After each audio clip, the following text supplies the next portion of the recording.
Sure. Well, if there's any comments. A good comment, thank you. And I would just say maybe, okay, this is another theme which I also talk about here and there.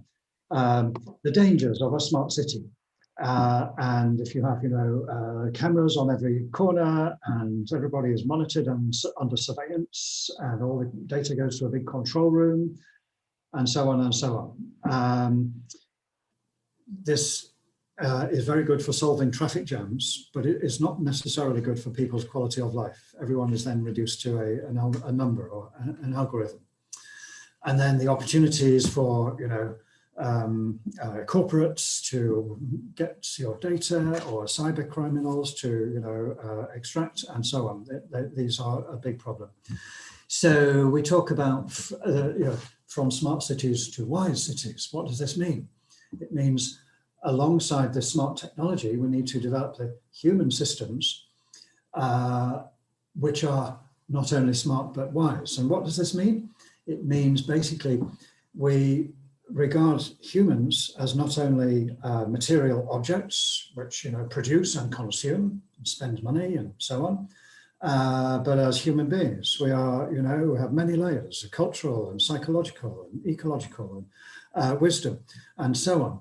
So, and this then comes to a practical point where we say, okay, how do we design our, health system? How do we design our education system to be more responsive to people's needs, to be more effective with the limited resources that we have? And in the light of the COVID thing, to be more safe, of course, but also to be more with more social justice and more mutual aid and understanding between different groups of people. Now, all these are grand, fuzzy ideas, but then we have to look for tangible ways to turn these into practice. Well, there's just one final question on the chat, if I may just respond. Well, to what extent can we as planners be involved in the public health sector? Well, I would say as much as possible is my view. Now, it's a big agenda. I think, as we mentioned yesterday, there are huge expectations of planners. Oh, they need to do, they are this and they are that, they are everything. But there's only not many of us. The resources are not going to double anytime soon. So what is the alternative? Well, my personal view is that the more that we can educate the citizens, the communities, the NGOs and so on, to be part of this system of co-production, of making government more effective and more responsive, of making also providers of services, whether they are private or parastatal or whatever, more effective, more responsive, more forward-thinking. And in other words, planning is not something only done by planners. It's done, hopefully, by everybody. So on that note, I will leave it there. Thank you so much. Yeah.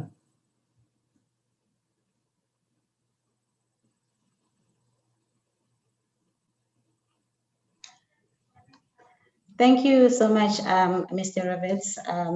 I think you've covered everything and you are right on time. So we are going to go to our next speaker now, as there are no more comments on the chat box. I don't see any raised hands. Our next speaker then is going to be Mr. Rajendra Kumar, who is a practicing architect based in New Delhi, India, and the director of the School of Architecture in Noida International University. So his presentation is going to be based on the post-COVID-19 urban regeneration and the new normal. Over to you, Mr. Kumar. Am I audible? Can you hear me? Yes, I can hear you. Very good afternoon, good evening here in India. Good afternoon to all the delegates. It was such a very thought-provoking presentation by Joe. I mean, I'm really very touched that you have raised a certain point. I'm also very much prompted to comment about one of the delegate suggestion about naming the city smart city or wise city. I would really like to comment one thing. You can name whatever. You can name smart, intelligent, or non-intelligent, dumb, or wise, or anything. But the city is for living, for life. So many theoreticians also call it a livable city. Yes. The motive of the city is not for, as Joe has mentioned, not for technology to live. It is for human to live. It is for the people to live. It is not for car to move faster or car to move slower. It is a people to move comfortable. So whatever you can name a smart city or voice city, or you can love it or you can hate it about technology or information thing. But please understand the basic motive behind everything is about making the human life more comfort.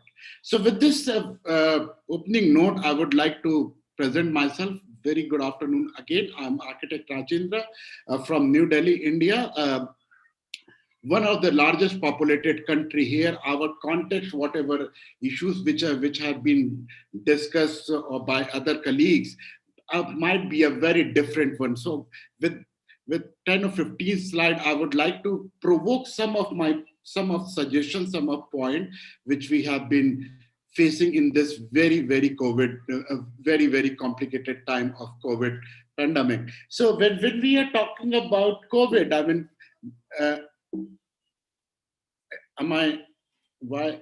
Okay. So when we are talking of COVID, please, the chronologically, you can see that from last 100 year, I mean 100 year and then before 100 year and before 100 year, there had been a series of a similar kind of situation the globe is facing. What are the reasons why these kind of a situation are happening after every 100 year? I believe that every century, be it 18th century, 19th century, 20th century, or 21st century present, every century is giving us some kind of a warning, some kind of a wake up call that, guys, look, this is the time. If you don't get up, the world the world is going to see more disaster, be it 1720 plague or 1820 cholera, 1920 Spanish flu in America started from South America, south of USA, and then present to 2020 coronavirus. Million of people have died every 100 years. So I believe that, as Joe and before that your other colleagues were saying that, maybe you can say that you can try to see the positivity or you can call it opportunity, what we can have in Corona time. You can see the last pandemic in 1920, it started with 1970 and then it ended in 1920. The millions of people died. One third of the world population were affected. So as of now, in one of my presentations, we were discussing yesterday, few days before, that we don't know, are we in the beginning of COVID pandemic? Are we in the mid of COVID pandemic? Or are we in a first phase, second phase, third phase? So we may say that we are in a third phase, but how many phases are there? Is the fourth phase is the final one, or there is a 10, 20, 30, 40 phases are there? As of now, we really don't know where are we in this pandemic time. Last pandemic in 1920, it lasted for 3 years. For this pandemic of COVID-19 pandemic, we are almost touching 1 year in next month. So I don't know how much big disaster is going to happen, but what is the positive about this pandemic versus the previous pandemic, that today is because of the technology. The technology with whom we may find not very friendly relations. Somebody might be having they may not be like not very optimistic about it, but technology plays a very important role. So we have one very big tool, a technology. We are connected with internet or with webinar or with whatever global way we are exchanging the ideas. That was not there 100 years back. But today the information technology has made the whole globe together. So we should try to do something that it should not happen the same 100-year back story like it lasted for 3 years. It should, we should get this pandemic soon. The corona is, we are going to live in a new normal. That is for sure. Next 20 years or maybe next 5 years, 10 years, in the corona will be always in our mind. It's either psychologically or physically. The Joe has discussed about Manchester. The Britain is again going for lockdown. India, as of now, we believe that now we are in a normal situation. But when we say a normal situation, means 50,000 cases every day. So we feel it is a normal because we have seen 100,000 cases every day. So in that case, so what is the context? In the context of 100,000 cases, 50,000 cases every day looks a normal, but 50,000 cases per day in some other country might be very disaster. So I'm skipping a bit faster. So what is going to be a new normal? We are talking of, by the way, we are using a very, very wrong terminology, not only in India, but everywhere, the term called social distancing. Guys, please, this is not social distancing. The corona doesn't need a social distancing. Corona need a physical distancing. So there is a difference between social distancing and physical distancing. We have seen it, how we need to be physically apart. Socially, we need to be connected. So we should not go for socially distance. We should have a physical distance. Our leader has found a new way of, important meeting. Our globe has found a new way of, a crowd. Let's say this organized crowd. But the problem was what is happening not only in Indian cities, but across the globe. That was the term only for a few months, few years. Now, again, the whole globe has got together and they have, again, went to normal. So this is not a good sign. We have seen it. How our political rallies, how our political gathering has been happening in last few months. I'm talking about few weeks. This is about our politician has been discussing. So we have gone from here to here again in a couple of months. So the corona has not gone. I believe that again we need to come from here to here, and that is the situation. I will really say to all the global leaders and to all the planners also that we need to think in a different way. Can we think of this crowd in this way? I believe practically it is a very difficult, but there is no way out. The life, nothing is more important than human life. So you can get away with for such kind of an event or gathering for maybe next 4 or 5 years, but come back to normal. That's my message. What is going to be a new normal? This is one of my very favorite masks, which everybody whenever they go to Venice and they buy it. So please understand. So now we have changed in this way. What is going to be a new normal? The new normal is not going to be very, very comfortable, but the new normal is a discomfort. Definitely it's going to be a discomfort, but we have to live with it. So this slide is really very innovative. This slide is by one of the Indian artists. A very interesting thing is that from here to here, but this is the phase we have to cross it. So the new normal is going to be a discomfortable, but we have to live with it. That is my message. The e-commerce, the internet, the webinar, these kind of a term. So this online classes, these kind of a term which were existing 10 years back also, but still it is. Now in last 5 or 6 months, it has picked up like anything. We need to really understand the importance of it. Just few years back, we were discussing, we were loving or hating about smart cities, and we were having a fear that this technology will take over. The city is not for technology. This city is not for CCTV cameras and etc. etc. City is for people.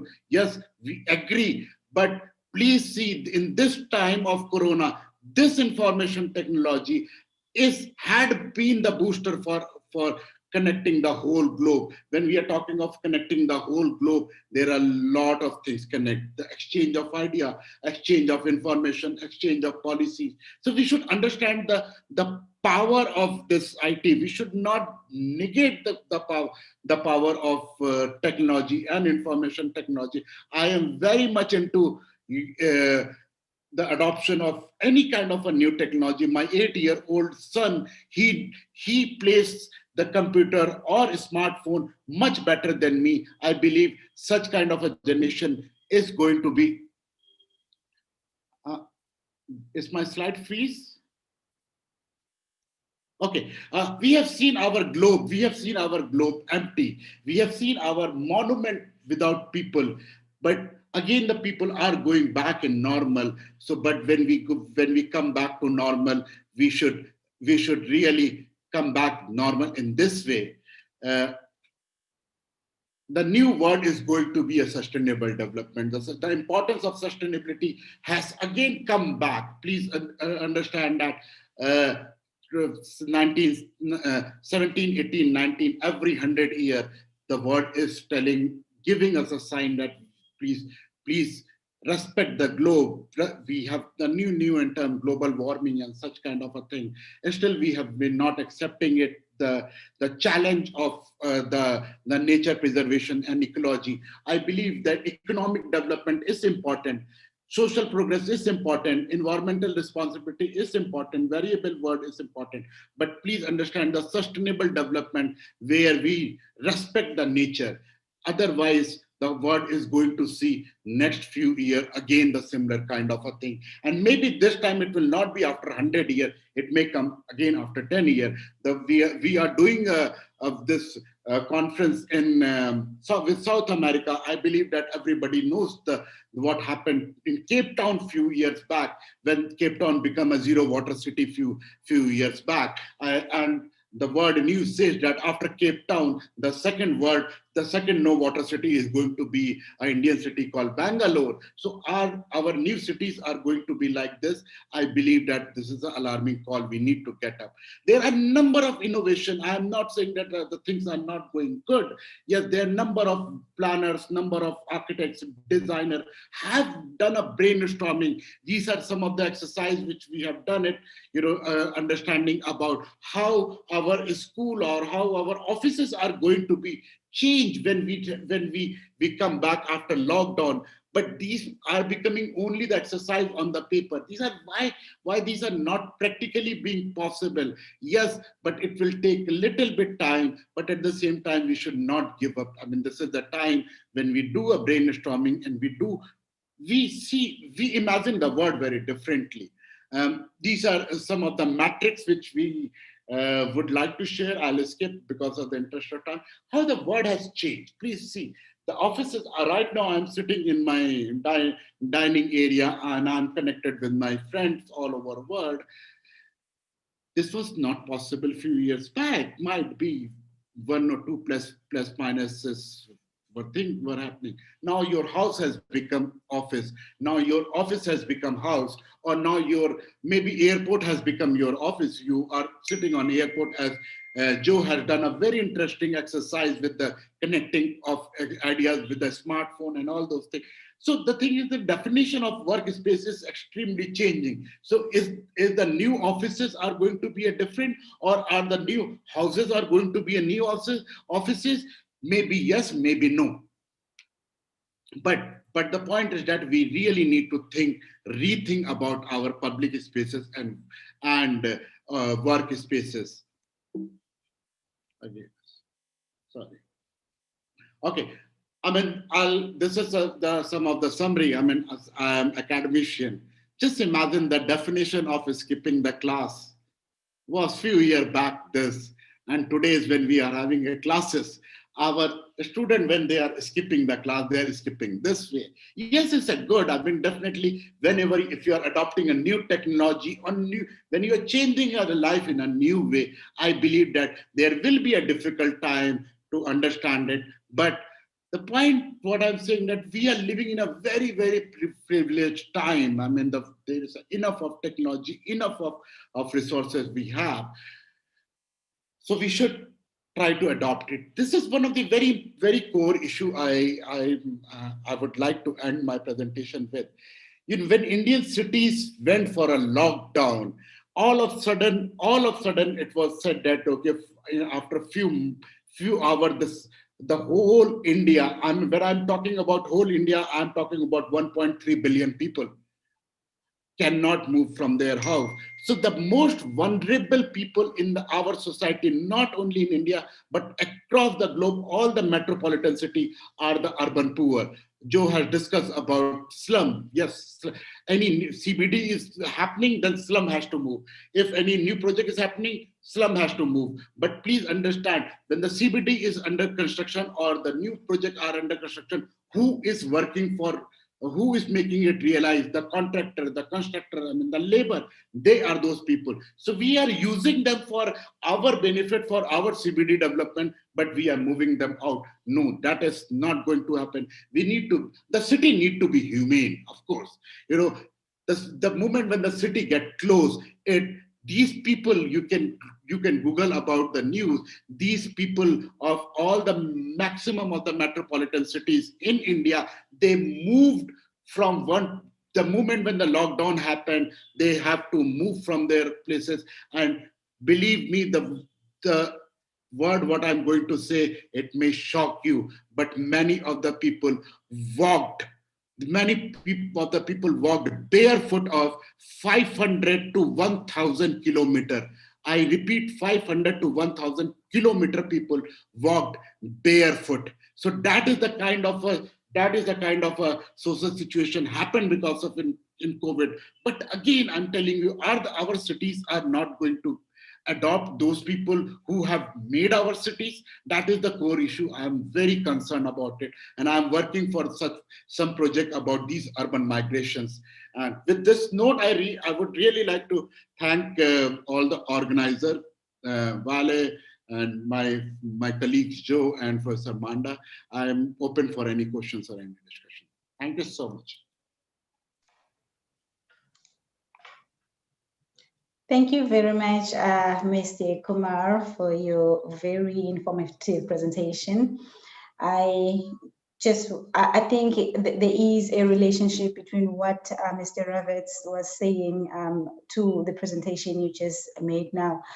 What I just want to point out is the fact that your relationship of the COVID-19 to the previous pandemics and how the world actually moved on, and that today we are much better, like we are living in a much better world because we have more technology, we have more elements that we can use to try and make the situation better. I think we can actually do better than what they did before. So I just wanted to open the floor for any questions or comments. I can see that there's like 2 or 3 comments that are already there. If there are more, you are welcome to raise your hand and ask your question, points of clarity, or any comment, or you can just put it in the chat box. So, Mr. Kumar, do have a comment from Devoshni. It's a long comment. Yeah, Vali, if you allow me, can I read comment and at the same time answer if it is fine? So we will save the time. And but you need to just let me know how much time do I have. So I can moderate my question answer session myself, knowing the time. How much time do I have? Okay, you have as much time as you wish to have. We have been informed now that our third speaker is no longer going to be able to join us this afternoon. So the time that was going to be allocated for our third speaker, we can use it to interact, and we can even go back to Mr. Roberts.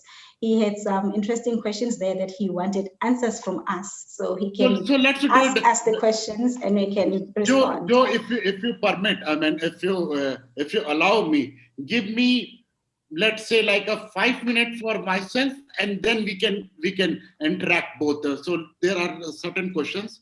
Joe, if just 5 minutes for certain comment about my presentation, which were made by audiences. So 5 minutes, and then we will come back. So after that, the delegate can ask the question to Joe and me together. So One of the comment I'll take by Krishan Bodha about India's approach to lockdown is very shocking. Though it's a comment, yeah, I appreciate it, but I would really like to have my take on it. Definitely, the India's approach to lockdown was extremely shocking.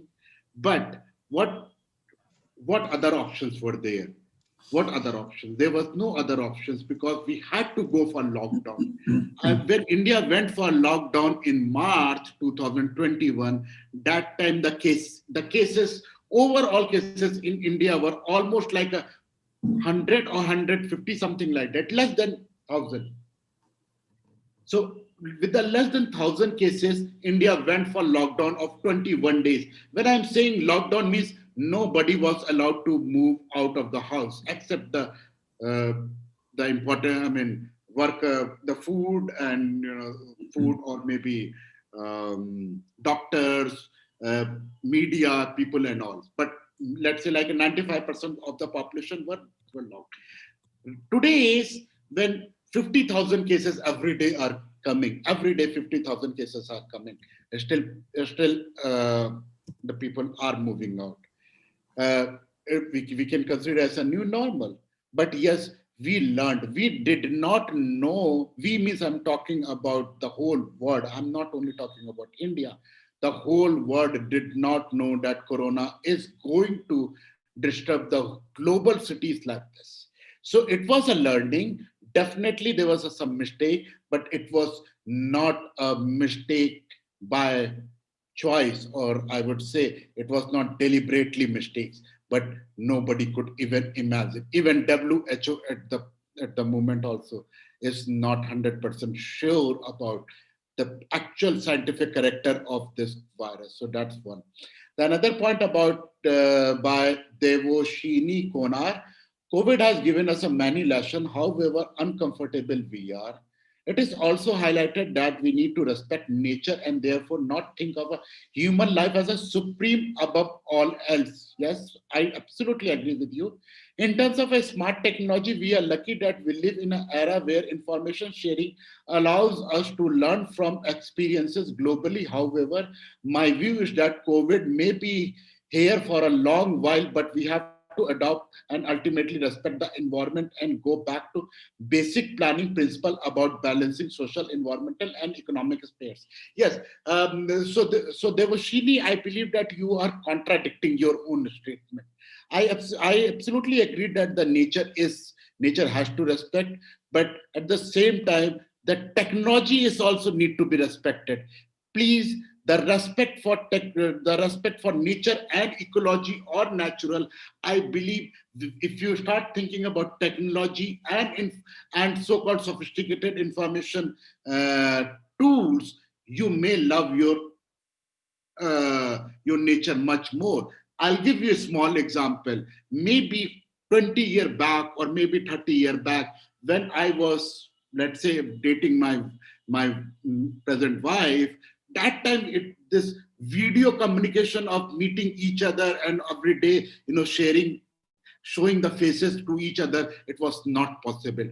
Today it is possible. If my son goes for such kind of a situation again, I believe the the human connect is much more easier than what 20 years back. And thanks to technology, so we should try to utilize the technology in such a way that we can love someone. Love means, here I'm talking about loving the nature also. So we should not, using the technology doesn't mean that we are disrespecting nature. So I believe that's my comment. Now we can go for the this. Let's open it for panel, and so question to me, Joe, or anyone. Miss Valley, I leave floor to you now. Okay, thank you very much, Mr. Rajendra. Your responses, I think they make sense. They actually, I mean, even your ideas, I think the issue of technology, because we are being pushed to this 4IR and smart cities and all that. So the issue of technology is something that we need to really include in all our daily lives and in the things we do.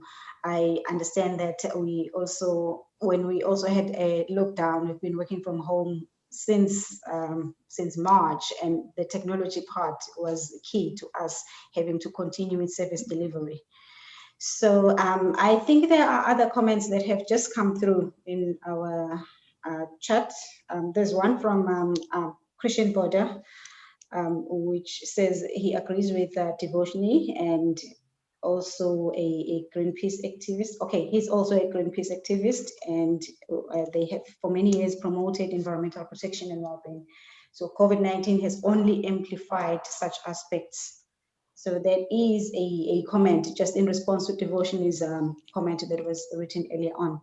I see that Joe has put something on the chat. Is this in relation to your own questions to us? Or Let me comment on this, because since Joe has questioned it, so he will not answer. I believe that it might be for either for moderator or me, because only we three are here. So yes, you talked about in UK and EU there are new lockdowns. Of course, it's about failure. I'm not commenting on it. But one very important thing about the female leader, Taiwan, New Zealand, I don't know why. I mean, why are we talking about female leader and male or female leader? Germany is also having a female leader. So it is not about only the gender, the leadership dependent on gender, but I believe this is about the vision. And at the same time, please understand, when we talk about the cases of New Zealand or Taiwan, of course, it is a good that means they have such a great leader who are, but they can be male also. And please, that's also very, very important, that the country is not made only by one leader. Country is made by the whole people. So I am not very, very positive about, I will not appreciate that it happened only because of women leader. No, it can be by male leader also. Build trust and respect between citizen and government and scientists. That can be done by male also. Yeah, why are we undermining ourselves? Please, support and people. Yes, use the best available. Promote mutual aid and community cohesion. I believe that, Joe, you have raised a very important point, and that was a very good also, that when people were in a lockdown, the community process, I mean, the community development and neighborhood connectivity, it increased a lot. I believe, I'm not saying that it was not there before, but it happened. I believe it in this crisis time, it increased more. So let's not break the chain. We should have again, we should know who is our next neighbor, and we should develop the neighborhood community again. I mean, so that's use the latest technology for track and trace and test. Yes, that is one of the best thing what New Zealand has done it. I believe that they placed this tracking in every building where people are coming and going out. So that was very useful. But please understand one thing, this tracking system, till few years back, till few months back, even that now nobody even knows, even with the proper tracking is also the right solution for it or not.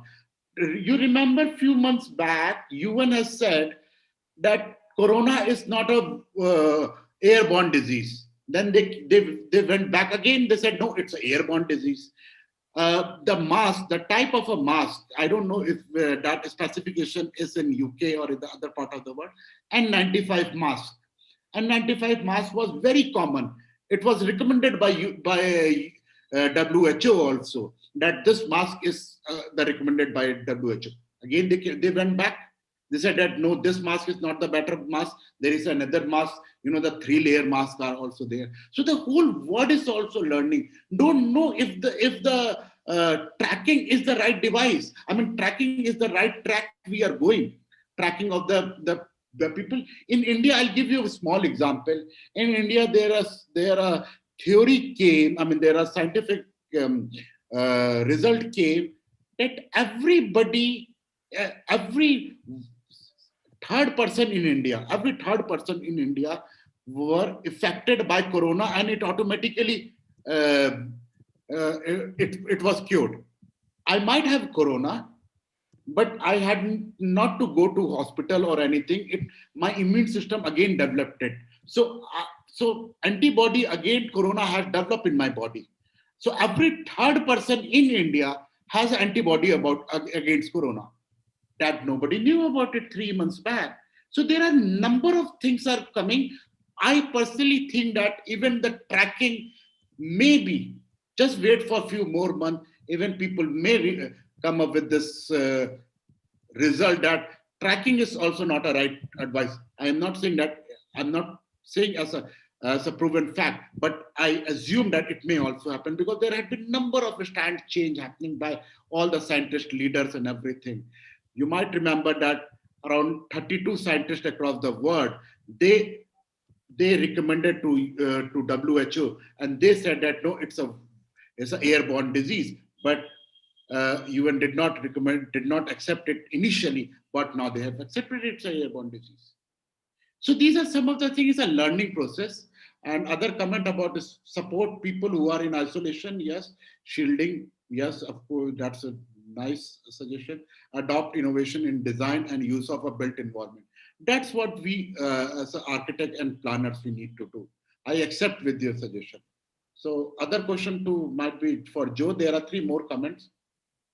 Joe, can you read the comment, Joe, yourself, or moderator need to read for you? There's a lot to comment on. Okay, well, just you mentioned I was being a bit provocative to say, oh, look at the countries with female leaders, you know, is there a cause and effect, you know, between female leader and a good COVID response? Well, not necessarily. However, if we look at my very, very short shopping list, starting with, you know, build trust and respect, mutual aid and community cohesion. Well, these might be done better, you know, in a female-dominated situation. I draw no conclusions, and I don't want to push that any further. But then I think a more substantive issue is then about what are cities for? Why do people move into them or out of them? I was just penning a quick response to the question on this from Queenie. And I think this is something that in this situation, we could maybe try to debate and maybe try to, you know, get some new ideas and insights onto the table. That would be a great result for the afternoon. And well, to summarize, yes, people have always moved into cities for ideas and opportunity and exchange. However, pandemics and other things, quality of life and so on, have pushed them out. Or let's say planners, such as they are, have helped to find new places for them, along with developers, landowners, transport providers, and so on and so on. I myself was very much involved with the Garden City movement, which was first published in 1899. And in 1999, we were trying to say, okay, 100 years later, what have we learned? And one thing that we learned is that, yes, it was good to get people out of slums and pollution and cholera risk and so on. But what we have also learned was that if you simply dump a load of people in a suburb with no jobs, no services, they have to drive a car to get anywhere. This is not great. And maybe there are other ways to think about how to do this. And now, well, as I said, the situation is being forced by the COVID. More people are trying to get out of cities and high density accommodation for very practical reasons. And I agree with Rajendra. I don't see any sign that this COVID will be solved anytime soon. I could be wrong, but you know, vaccines, problematic. Not everyone will do it. The COVID will mutate, and so on and so Well, somebody also asked a question about the environment and also the lack of land, which is a particularly South African situation.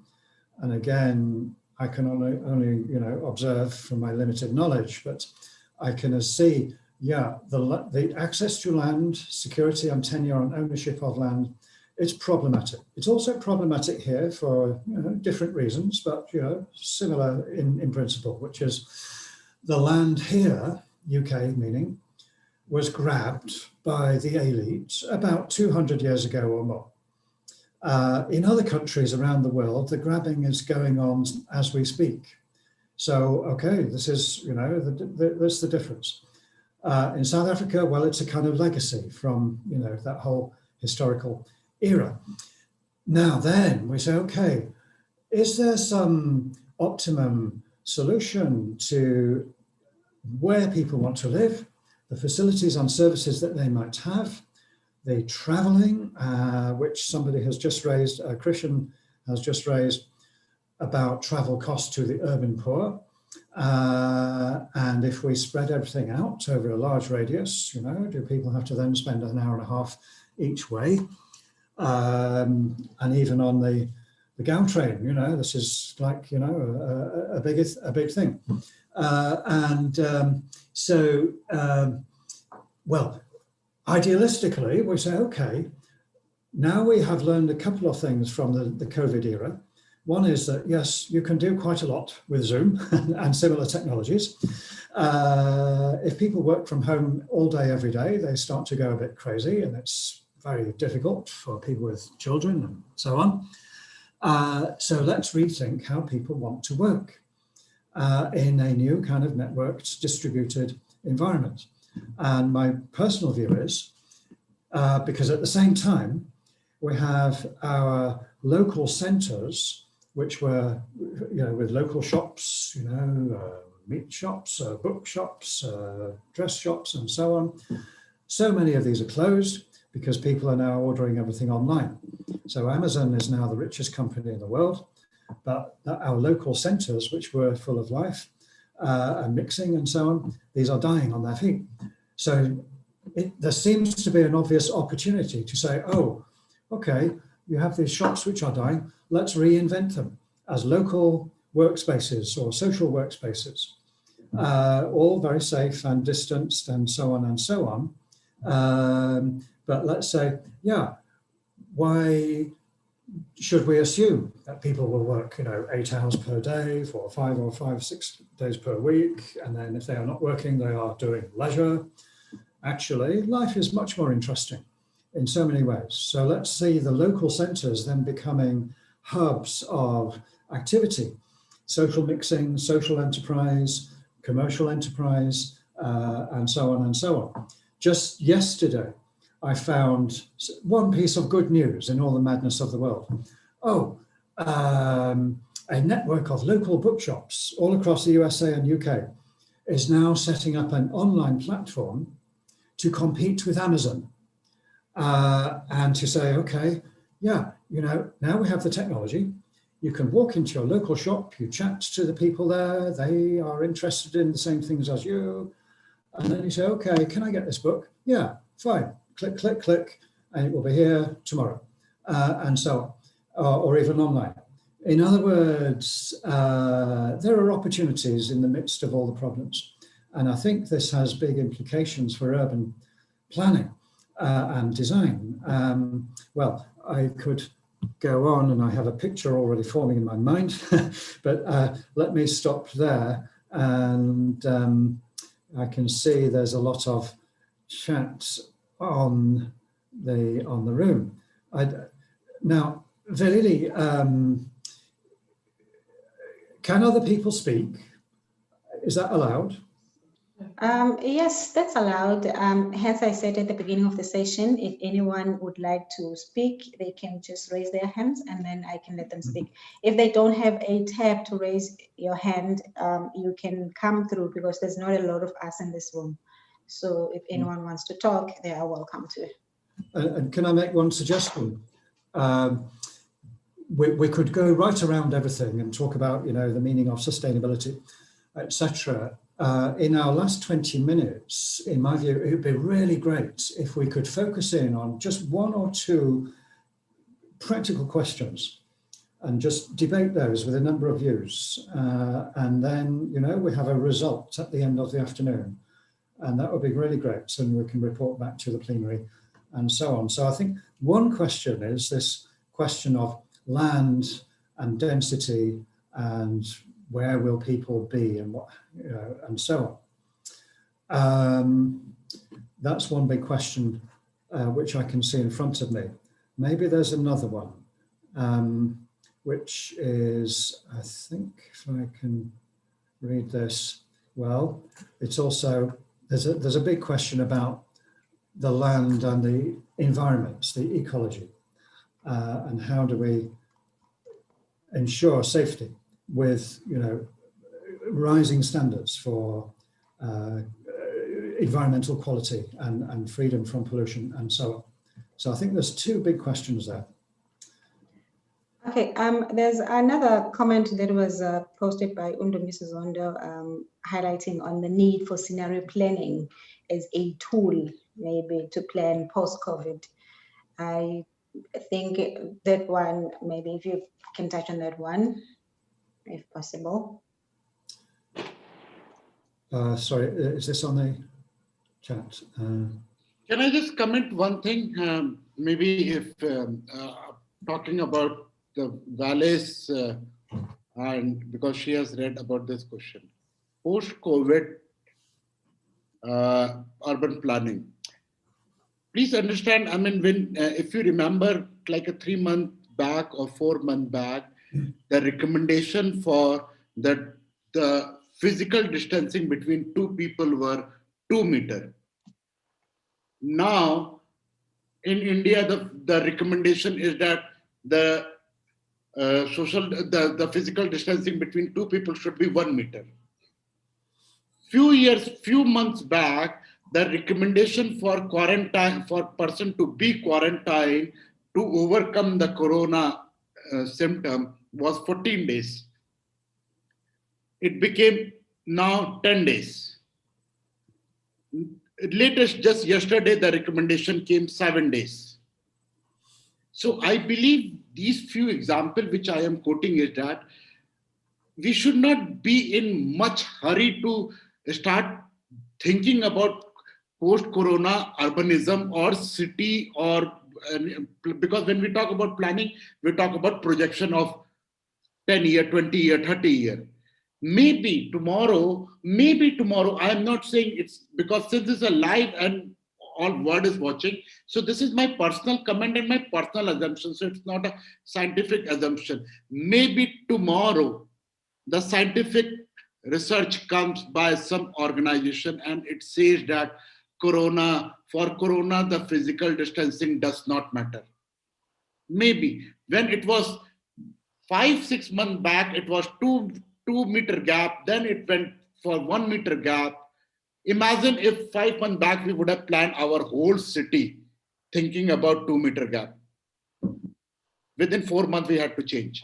So I believe this is a testing time. We need to wait and watch, but till the time it is happening, we have to live with it, and whatever the recommendation or whatever the hit and trial experiences are coming, we should live with it. Trust me, I believe that if we start thinking about post-corona COVID for planning aspect about city, I mean, I'm talking about for 20 year or 30 year, maybe after 2 years, well, let's say I'm assuming that corona goes after 2 years, people will, maybe our kid will say that, Papa, my father, why have you designed this city where you have given provision of 1 meter gap? Because he may not be knowing what corona has recommended to planners. So I believe this is a time for wait and watch. We should not hurry a lot. That's my comment.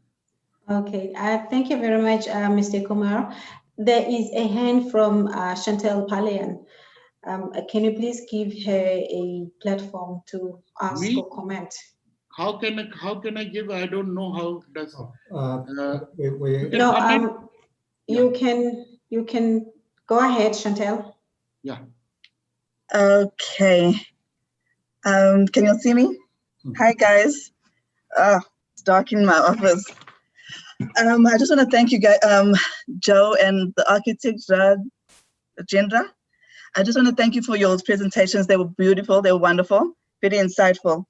I work for the municipality.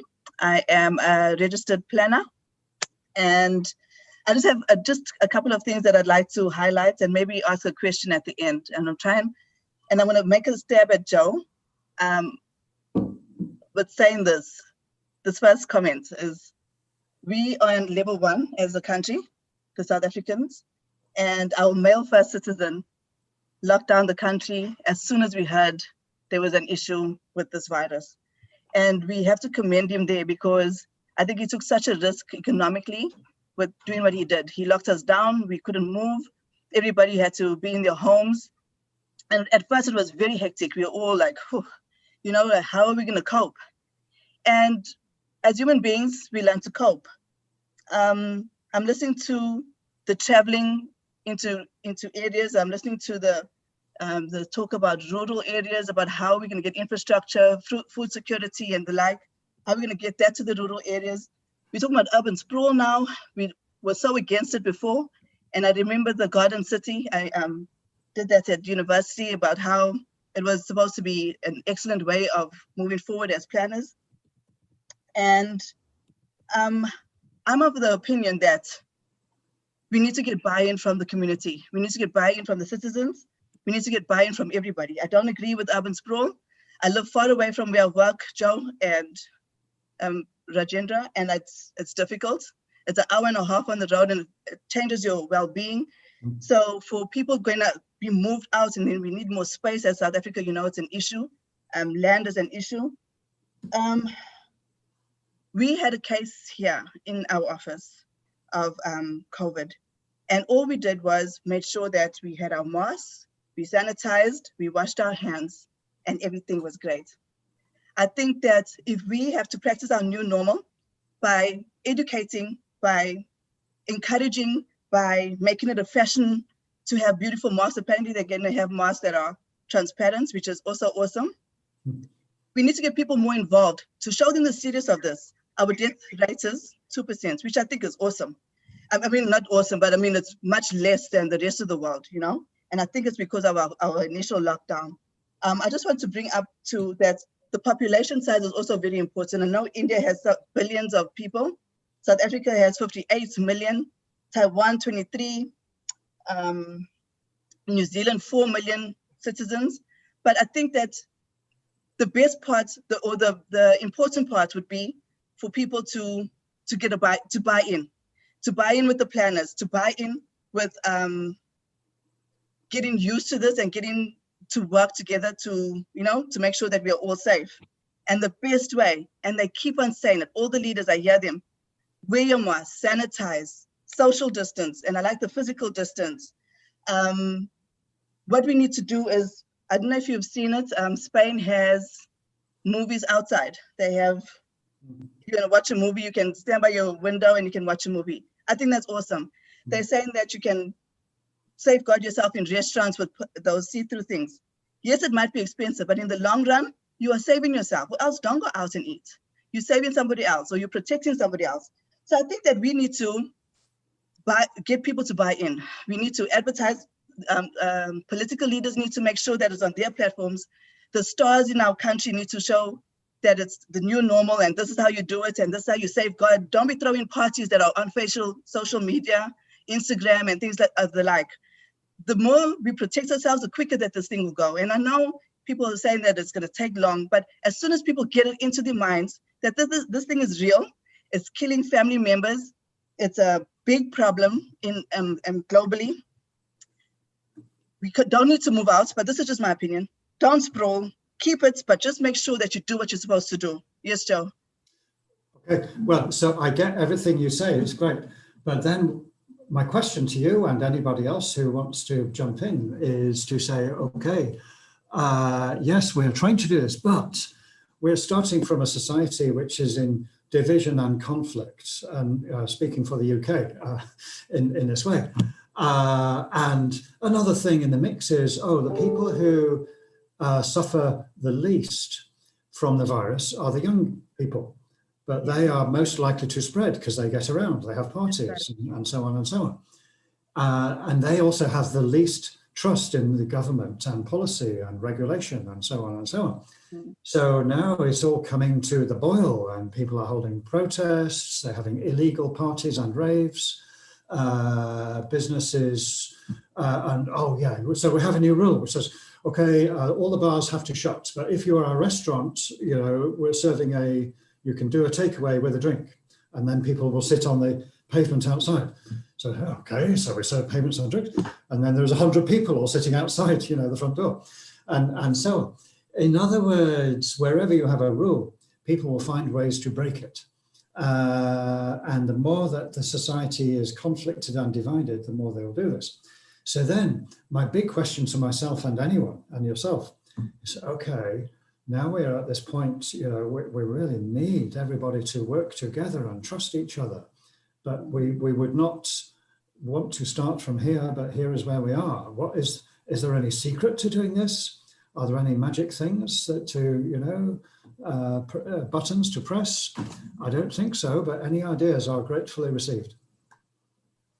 Well, I don't think there'll be any buttons to press, but just to change the people's mindset, to get society to move towards protecting not only themselves, but everybody, the people around them. And yeah, I think the only way that's going to work is if they agree with us, they agree with the planning, or they agree with the rules and regulations. I mean, in malls, sometimes you see people walking without a mask. And the one time I forgot a mask, I had a mask on and I went to my car and I took it off because it's like, you can breathe again. And I went back into the mall and everybody's looking at me and I thought, good, because now I realize that there's something wrong with me. So we adapting, but very, very slowly, to the new normal. And I think that if we've got to get involved, get people involved, get people that aren't known in society to be on the TV or on the radio station or whatever it is, just to get them more encouraged, more knowledgeable about, what we're dealing with. But spreading it out, spreading the city, moving out of the city, I don't think that's conducive. And how expensive is that going to be, not only economically, but on the land, on the environment, on the DMAS. We have a metropolitan open space areas that we protect in the city, around rivers and things like that. Yeah. Can I just comment one, okay. Yes, it's absolutely right. Whatever Joe has mentioned and Chantal, whatever, I absolutely in agreement with you. One thing I would also like to add in whatever Chantal has mentioned, in addition of it, that we should not panic. That is also very, very important, because that kind of a message is equally important as rightly what Chantal has mentioned, that, okay, it's okay, she forgot the mask, but at least she did it. It was a presence of her mind and all. But please understand, because when you are panicking, the word is panicking. If you are panicking, you are making the whole world panic. That is very, very important. Don't panic. When you go in flight, it's always said that, please, in case of emergency, don't panic, because by panicking, you will kill yourself. That's one point I want to add. The another point I really want to add, everybody is doing a good job. I mean, I am not saying politicians are not doing or doctors are not doing. Whatever they could do, we have in India the term called Corona warriors. I mean, the soldier who are in front, I mean, the doctors, the nurse, the sweeper, the cleaner, the food people and all. So everybody is a Corona warrior. Even if you're not doing anything, then also you are Corona warrior. At least because you are helping not to spread Corona from yourself to other. So the corona warriors are not the only who are not doing also are coronavirus. The problem is that who are doing wrong. That is the thing. I believe one thing is also very important. I'm very sure that we have almost like 32 participant left. Maybe half of the people may not be knowing how does mask protect corona. Nobody, maybe, I'm very sure we all say that mask protect corona. But if you go and ask child or anything and all, how could mask protect corona? People may not be knowing. So that's the point. Another point I want to make is about awareness. Whatever you are doing, if corona or mask or sanitizer or social distancing and all, that we should not only place the order or advisory. At the same time, if you tell the people that if you put the mask on, it will help you not to spread your droplet to the other person. So not only spreading the information, but at the same time, the reason and awareness is also. Awareness is extremely important.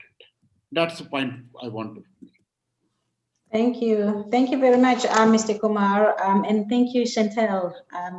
Those are great points. We actually need to wrap up soon now. I'm going to hand this to Mr. Ravets to just have some last words before we wrap up. After we wrap up, we are going to go back to the main plenary where we will be instructed on what's going to happen tomorrow. Over to you, Mr. Ravets.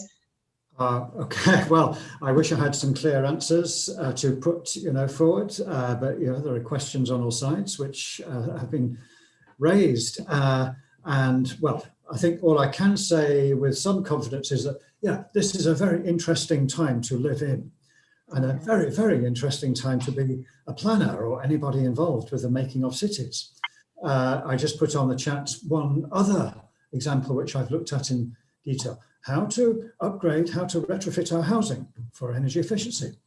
And we have made so many mistakes. Our housing in this country is a complete mess, actually. So then we said, okay, what would it take to get everybody working together where they really want to do a good job? The investors, the builders, the designers, the agents, the providers of technology, and so on, and the residents. And I cannot see any alternative but to get people around some kind of table and say, okay, this is what it takes. The answer is not on a shopping list. It's not a button you press. It's a process of dialogue, of exchange and learning and so on between everyone involved. So, well, maybe this doesn't really answer the second question. Should we do short-term disaster response or long-term recovery, even if we have little idea of what that long-term is? And as Rajendra rightly says, the rules seem to change. Is it 2 meters or 1 meter? Really, we don't know. Well, I can only say, yes, it's both. And this is part of the challenge and the opportunity of being planners. So on that note, I think that's enough. So thank you very, very much indeed. Okay, thank you very much to our speakers, and thank you very much to everyone who was in this room. Thank you for interactions. It's been quite an interesting session. I hope everybody learned something today, or maybe someone can take something home. We will now close this session, and then I request everybody to go back to the main plenary room for more information that's going to be presented there. I believe, okay, Mr. Kumar, I just wanted to raise your hand. No, I just wanted to say thank you to you also, because you have done such a wonderful moderation. I mean, thank you so much to you. And for all the audiences, I have shared my mobile and email number also here. I'm very much open for any discussion if post this session we are having. And thank you very much, Zoe, your presentation was really very thought-provoking. And thank you, Vale. Yeah, perfect. Yes, absolutely. Okay, thank you. I hope our speakers won't mind us uploading the presentations for everybody's benefit. Yeah. Thank you. Thanks. Okay, we are going to close this one, this session. Thank you very much, guys.